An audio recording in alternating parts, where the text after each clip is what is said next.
Get ready to rumble.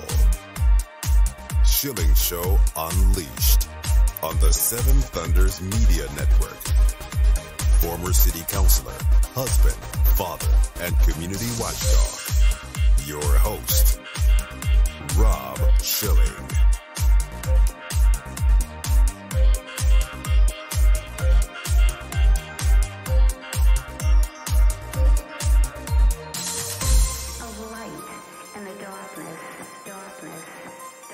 Welcome to the Schilling Show Unleashed Podcast.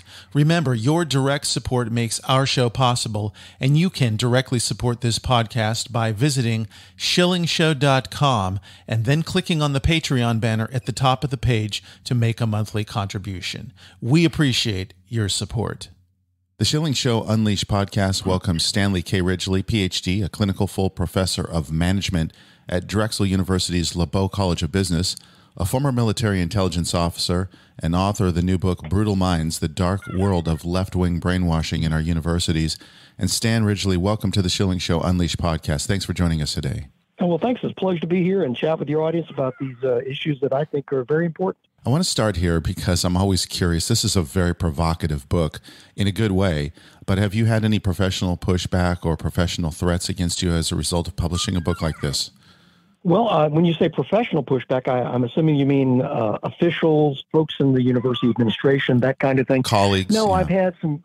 Well, no, not really colleagues. There are a lot of liberals on the college campuses, as we all know, and most of my colleagues are liberal, and they're usually good people, smart people. The radicals that I talk about in my book, they don't show at my doorstep, if that's what you mean. I have had people stalking me on my LinkedIn profile. The folks that I'm talking about stalking repeated views are from usually the DEI offices, and not just from my own university, but from around the country, which I have found quite interesting. Well, it is interesting, and I guess you're getting their attention, which is a very good thing. I'll also go to the origins of American universities because they've gotten so far away from their godly origins and their purpose, and it's almost unrecognizable now. Would you give us just a little thumbnail sketch of how things used to be and what's transpired?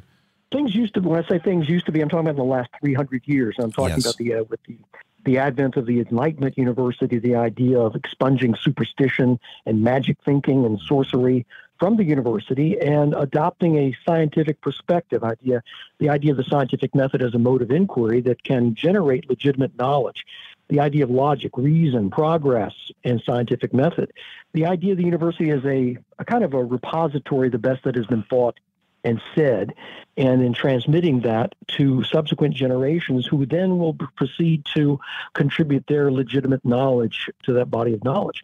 It's a repository of an arena of ideas that, where ideas can come and be assessed and can contend for adoption or belief and be either accepted or rejected and be shown the exit.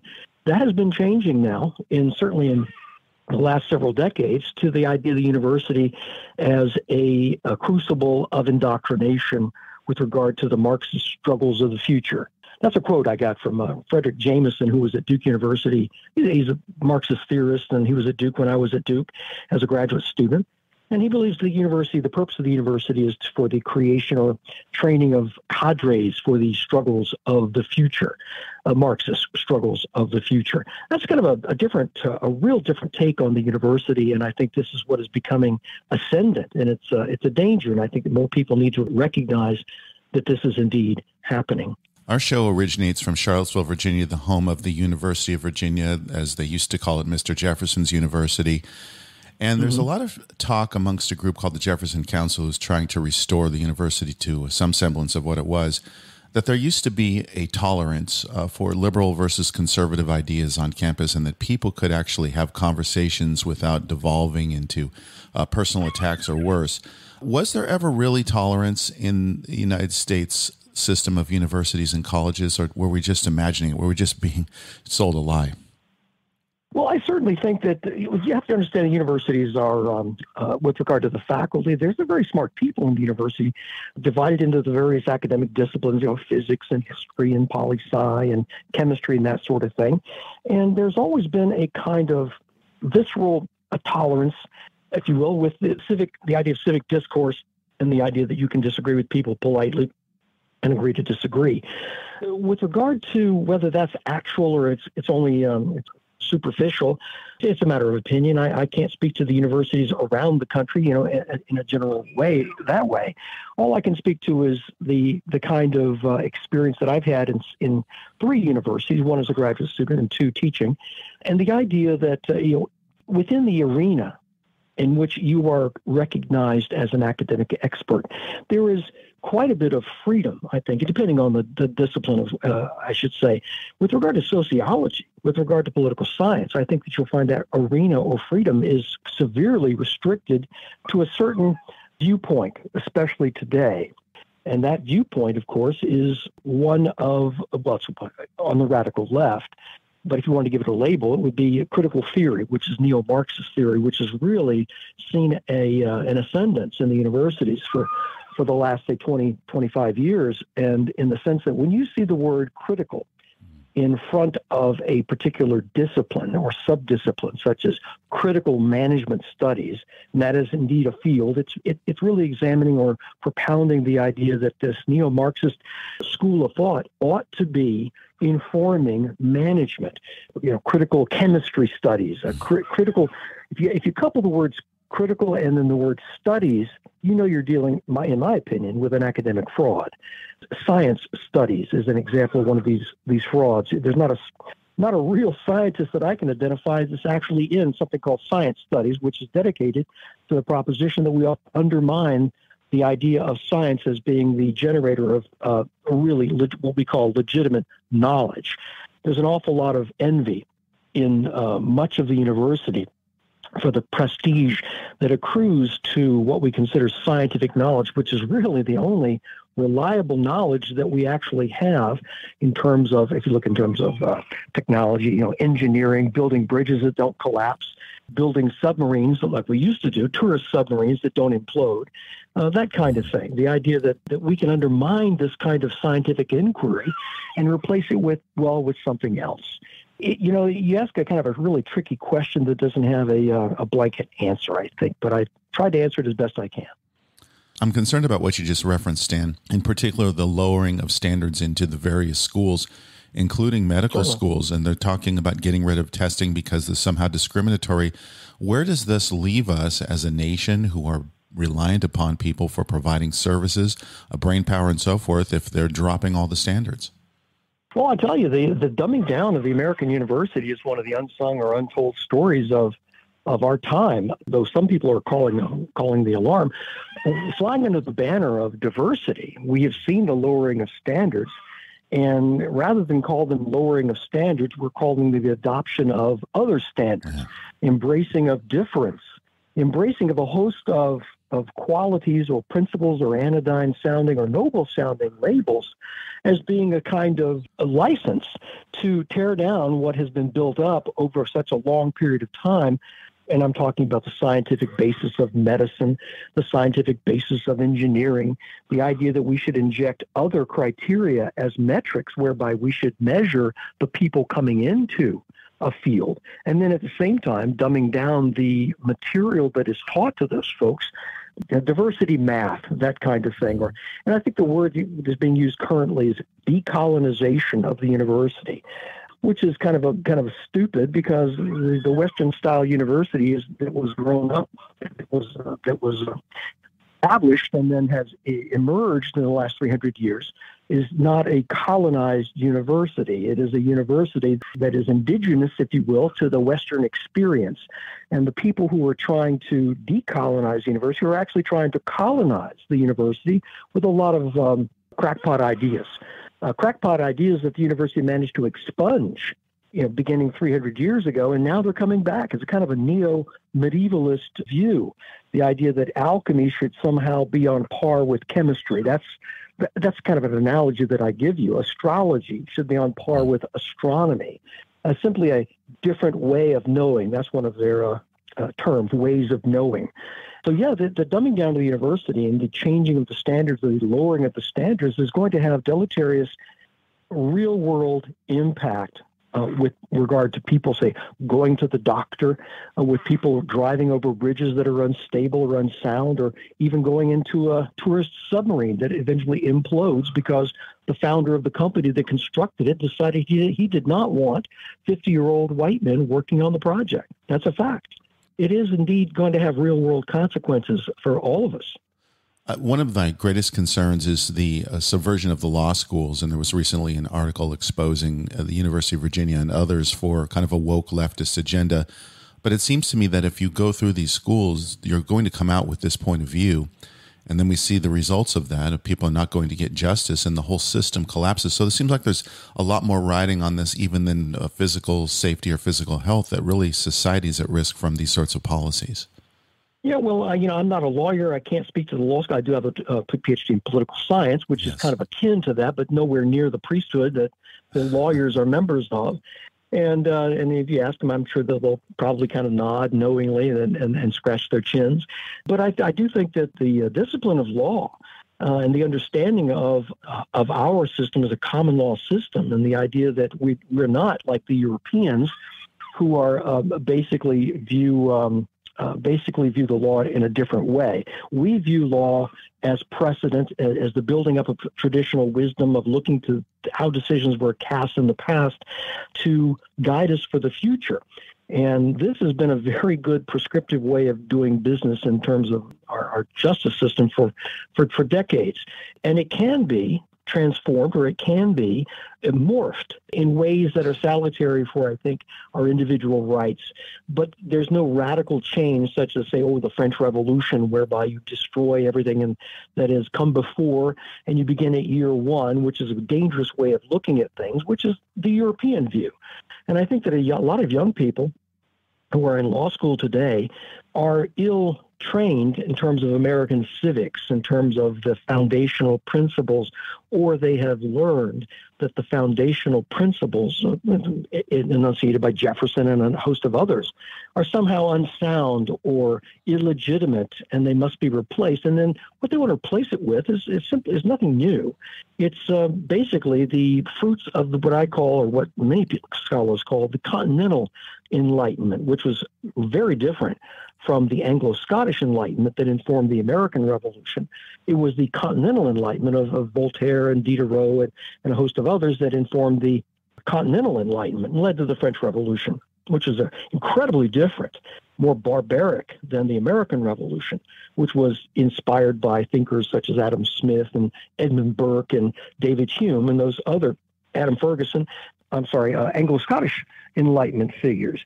If you don't know the difference between the French Revolution and the American Revolution and what inspired it, well, then it's very difficult to have an understanding of the kinds of disagreements that we're having today.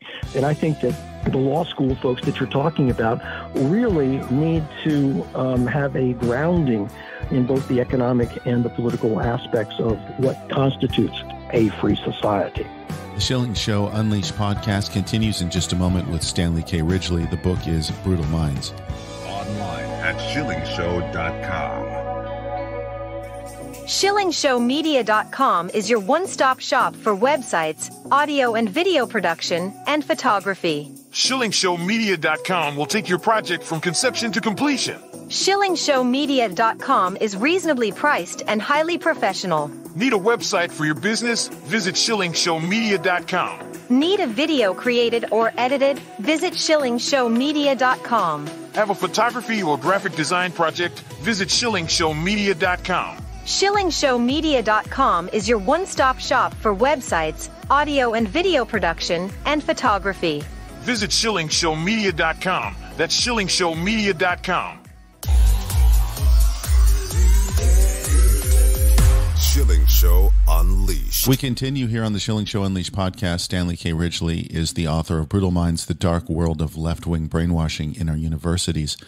As we look at this, it almost appears to be a coordinated attack. And so I have to ask you, is there a group that is colluding or has colluded previously to subvert these universities into what they've become now? Well, you hit it on the head, because there is a group. No, it's not a conspiracy theory, which is kind of the currency that we hear in the public discourse today. Everything that someone says is happening, and well, that's a conspiracy theory if you don't agree with it.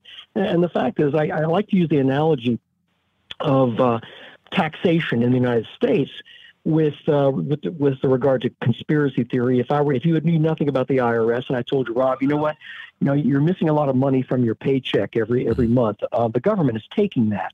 And you would say, well, that's absurd. That's a conspiracy theory that the government is taking that. And then you were shown the bureaucracy of the IRS and the transparency of the taxation system that we have in the United States, and the fact that you know how much money is being taken out and you know who's taking it out. There's no conspiracy involved. Likewise, if I tell you that there's a group of people who is running a program of brainwashing in America's universities, and they are identifiable, we know how they train, where they're trained, what their doctrine is, you say, well, it's conspiracy theory. Well, of course it's not, because we know who these people are. They're in the education schools. Education schools produce our teachers in K through 12, and they also produce graduate students, but they're graduate degrees in student affairs and other bureaucratic topics to fulfill jobs, for these people to fulfill jobs in the university, in the bureaucracy, and in student affairs. And who are these people, and what do they believe? A recent research by Samuel Abrams at Sarah Lawrence College shows that 12-1, these people are leftist to right.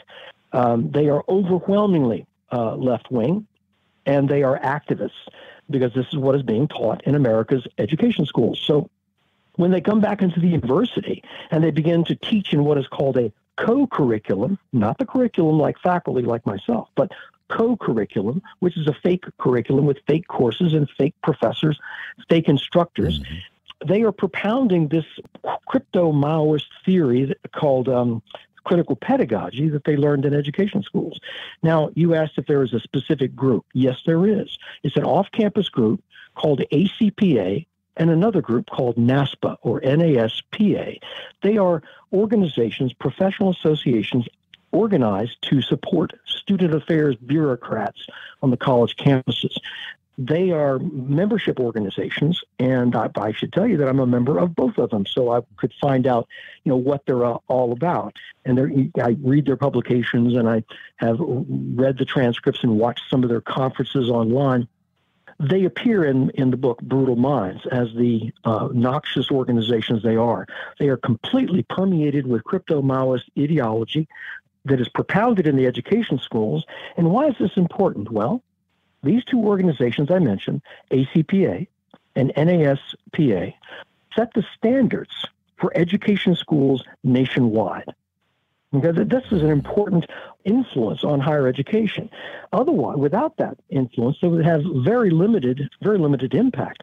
But they have this function whereby they issue the standards or set the standards. And I should say that if you go into any education school website in a university, you will see that their programs, their graduate programs, they mention the ACPA and NASPA as being, their programs are in compliance with the best standards that are offered by these two professional organizations, which I think are absolutely insidious. I think every university in America ought to cut ties with these organizations, primarily because of the noxious ideology that is informing them. People can still become members of it, but I think it's the equivalent of being a member of an extremist political party that advocates harm to its fellow human beings. To answer your question, yes, there are organizations that are trying to and striving to subvert the American university and propound these types of activities. Yes. So I agree with you 100% that we'd love to see the ties cut and that these institutions would be diminished in their power. So is there any alternative, or could there be an alternative, and have any colleges, notable universities, actually severed ties with these organizations or never established them? I can't really speak to that issue because I think that there's very little hope at the present time, primarily because of how embedded they become. It's a three-cornered triangle, which I kind of repeat myself when I say three-cornered triangle, but it's an iron triangle of education schools, the student affairs bureaucracy in the university, and these outside nonprofit off-campus organizations, and they feed into each other. if you're looking to a theorist who's talked about this kind of thing, Louis Althusser, the famous traditional Marxist, talks about the reproduction of capitalism, how capitalism reproduces itself, certainly in the college campus. Well, this triangle of power, the circle of vice, reproduces itself and increases its influence with every iteration of people who graduate from education schools, who go into the bureaucracy, who then become members of this off-campus organization, which then feeds again back into the education schools. I think this is why universities are so difficult to reform, because you can get the university to grudgingly cancel a program, but the problem is that the people who instigate that program see that they've done no wrong. They don't accept the idea that they've done anything wrong. They simply have been caught out. Their motives are revealed, and they simply, retool, repackage, relabel, and strive again to implement the very same program. We've seen this enacted again and again and again. And this is why the reform is so difficult. So what we have to do, I think, Ron, you asked me a specific question, what can we do? Well, these ties and this organization, this bureaucratic machine, this apparat, has to be revealed for what it is. The ties amongst them, the interlocking incestuous relationship we have here must be revealed. I should say that education schools are the least respected institutions within higher education. They're the buck privates. They don't really garner the respect. But the problem we find is that they have managed, meaning education schools, have managed to expand their influence whereby they graduate people out of these programs, advanced degree programs, and put them right back into the university, into jobs created especially for them. They do not see themselves as simply bureaucrats administering the university. They see themselves as transforming higher education. And one of the groups, the ACPA, their motto is boldly transforming higher education. That's their motto. And I have to tell you, I mentioned this to one of my colleagues in one of those hallway conversations. And he says, well, that could mean anything, boldly transform higher education. It could mean anything. I said, well, yeah, I'd agree with you, except the fact that we know what they mean by transforming higher education. They want to transform higher education into that crucible of indoctrination that I described earlier. We know exactly what they mean by this. And so what do you think about that? And he said to me, that's very interesting. That's certainly very interesting. This is the kind of response that I get with this sort of thing. There's like an unwillingness to accept or to face that there is this bureaucratic apparatus that is trying to transform the university into some sort of indoctrination center. And they're very clear about what it is they're trying to do. There's no doubt about it. I quote from them in my book, Brutal Minds, over and over again. I cite the sources. I name the names. I tell the schools. I show their victims of this type of program. Getting these folks to engage on this level is well near impossible. So that's the first task, Rob, to fixing the problem, is to surface that problem and relentlessly cite the problem and out these people for the scoundrels that they really are. As you talk about the transformation, I'm thinking and hearing echoes from a fairly recent presidency who had the same sort of goal for the United States of America. Stan, I want to talk about preparing students, and you say prepare these students to be assaulted verbally, psychologically, racially, et cetera, in many ways. So for parents who are considering sending their kids to a college or a university, how do you actually prepare them to be assaulted? That's not a pretty task. There are two ways to reform the university, and I talk about the long-term way, and that's not really of interest to folks who with kids in college right now and students who are in college right now. There is a long-term process whereby you can reform the university. But for right now, whenever these types of programs are extant on the university campus, and they are, and I cite the folks who are running them, and the types of programs, what's important is for students to understand their individual rights. They do not give up their rights simply by going to a university, whether it's a state university or a private university.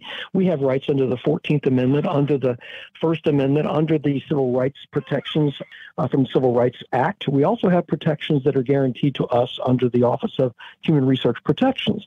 The idea that we cannot be manipulated psychologically in some sort of experiment, which is part and parcel of what's called social justice education. Part of the issue is to recognize when this type of program is being run on us.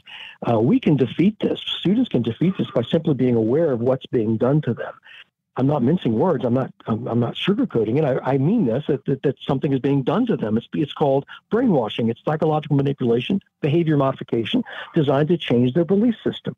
You can find this in any number of books, but I give an example of Teaching Diversity and Social Justice, a book that has come out in 4 editions since 1997. The most recent edition, of course, is 2023, that advocates utilizing these brainwash techniques. The idea of deception, creating trust amongst these students, getting them to reveal personal information, and then moving into a period, into a phase where they're going to change that belief system, get them to doubt their parents, turn them against their friends, their parents, and then seal that new belief system up by engaging them in activities that will reinforce it. This is commonly called doing the work. Whenever you hear that term, doing the work of anti-racism, you're dealing with a brainwash. So the way to counter that is to recognize your rights, say, I don't have to put up with this. This is a required situation. I don't see an informed consent form, which is required anytime you do anything that involves psychological manipulation and that sort of thing. You have to get the consent of the student or the staffer or the faculty. Just recognize this for what it is and say, no, I'm not going to do this. Recognize when people are asking for your trust, asking you to reveal private information, asking for self-disclosure. Just say no, because these people mean you no good, and there's no requirement to do so. It's a very simple thing to defend yourself, but you have to understand when it's happening to you and to recognize a threat situation.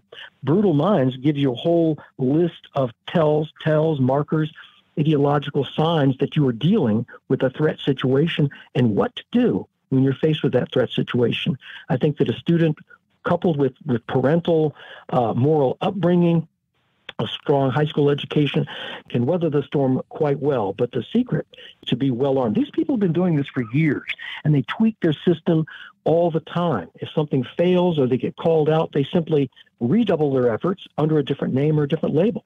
Individual students can protect themselves, parents can protect themselves, and parents can become highly involved with their the academic institution. After all, they're writing the checks. There's exorbitant tuition these days. And so parents ought to question thoroughly, not necessarily faculty, but the bureaucrats who aim to boldly transform higher education. Those are my thoughts. Stan, finally, is there coming a day of reckoning for higher education, so-called, in America, where parents realize, hey, this is just not worth it. I don't want to risk sacrificing my child to this cult, and it's also not worth the money, and there's other ways my kid can get educated. Is that going to happen in mass? Well, I think that it's happening to a large extent right now, where parents are, voting with their feet, voting with their dollars, attending schools like Hillsdale and College of the Ozarks and Grove City and Franciscan, Steubenville, schools that aren't necessarily, well, in the case of Hillsdale, a really pristine school that really values the classical traditional education. There's an awful lot of things happening in the high school or secondary school, their classical education school movement, their classical Christian schools that are responding as homeschooling movement that is absolutely fabulous. And I think that Moms for Liberty, which is a group that my wife is actually a vice chair of the Philadelphia Moms for Liberty, which is pushing back against these school boards at that level. I think that there is a kind of a renaissance, and I'm looking forward to a restoration or a renaissance of American higher education as people begin to wake up and see what is actually happening. That's half the problem right there, that most people tend to cling to the view of the university as this somehow ivy-covered walls and genteel discourse amongst folks, the best and the brightest. Well, that has been rapidly changing, certainly in the last 3 years, with the ascendance of left-wing ideology, activist left-wing ideology. I'm saying left-wing, I mean far left, that is seizing control of the levers of power. I think that state legislatures are rightly questioning what's going on the university campus and saying, you know what, you've had your way too long, and what you've shown is a gross irresponsibility, and you need oversight. And I do think boards of trustees of universities need to exercise incredible oversight. When I say that, I mean talking about questioning and finding out what is actually happening on the university campuses before they put their name, their imprimatur to any types of activities. Because right now, I think that boards of trustees, I call them, in my book, I call them sleepy boards of trustees, because they're really asleep at the wheel and don't know what's going on. I think they need to exert the control and the responsibility that they have been entrusted with to ensure that our institutions of higher education are delivering the education that parents are paying for. Stan Ridgley, if people would like to follow your work online, or if they'd like to get a copy of your book, Brutal Minds, would you tell us how they can do that? Well, sure. You can get a copy of my book at Amazon.com. It's Brutal Minds. You can also find it at Barnes & Noble. Highly recommend it. You can follow my work on brutalminds.com. I'll say it again, brutalminds.com. There's also a way to order the book there as well. But a lot of things that I keep up to date with up here on brutalminds.com that have happened since the book was published quite recently. But yeah, I think this is a text. It is an instruction manual on how to survive this type of indoctrination, brainwashing, thought reform in America's higher education institutions. It should be in the hands of every college student and every parent. It certainly should, and you've done a fantastic job in exposing all of this. Stan Ridgley, thank you for joining us today on the Schilling Show Unleashed podcast. Thank you so much. It's been a real pleasure talking with you and your audience. That concludes another edition of the Schilling Show Unleashed podcast. Visit us online at schillingshow.com, where you can directly support this podcast by clicking on the Patreon banner at the top of the page and making a monthly donation. Your support is essential for the continuation of the Schilling Show Unleashed podcast. Until next time.